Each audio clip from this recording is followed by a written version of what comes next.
آئیے سناتے ہیں آپ کو ایک بہت ہی خوبصورت کہانی، جس کہانی کا نام ہے قیدی سپہ سالار۔ ایران کا ایک سپہ سالار ہرمزان جب قیدی بنا تو حضرت عمر فاروق رضی اللہ تعالیٰ عنہ کے پاس لایا گیا۔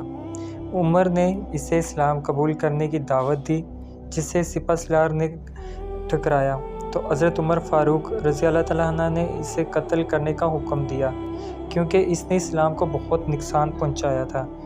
جب اسے قتل کی مکمل تیاری ہو گئی تو اسے عمر فاروق رضی اللہ تعالیٰ عنہ کی طرف دیکھ کر کہا، میں پیاس سے نڈال ہو گیا ہوں، کیا آپ مجھے قتل کرنے سے پہلے پانی دے سکتے ہیں؟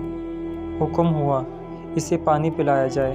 ہرمزان نے جب پانی کا پیالہ ہاتھ میں لایا تو عمر فاروق رضی اللہ تعالیٰ عنہ سے کہنے لگے، کہا، پانی کے پینے تک آپ مجھے قتل نہیں کریں گے۔ عمر فاروق رضی اللہ تعالیٰ عنہ نے فرمایا، جب تک تم پانی نہیں پیو گے تمہیں قتل نہیں کیا جائے گا۔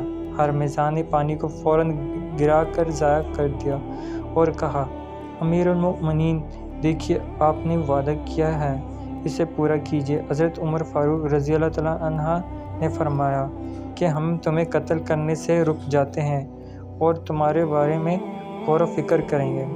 پھر جلاد کو حکم دیا گیا کہ تلوار ہٹا لو۔ جلاد کا تلوار ہٹاتے ہی ہرمزان نے اشہد لا الہ و اشہد ان محمد رسول اللہ بلند آواز سے پکارا۔ حضرت عمر فاروق رضی اللہ تعالیٰ عنہ نے فرمایا، تم نے اسلام قبول کیا، اچھی بات ہے، مگر تم یہ بتاؤ کہ جب ہم نے تم سے کہا کہ اسلام قبول کر لو تو تم نے اسے اس وقت کیوں قبول نہیں کیا؟ اس نے کہا، مجھے اس بات کا ڈر تھا کہ اگر میں اسلام قبول کروں گا تو میرے بارے میں کہا جائے گا۔ موت کے ڈر سے میزان نے اسلام قبول کیا۔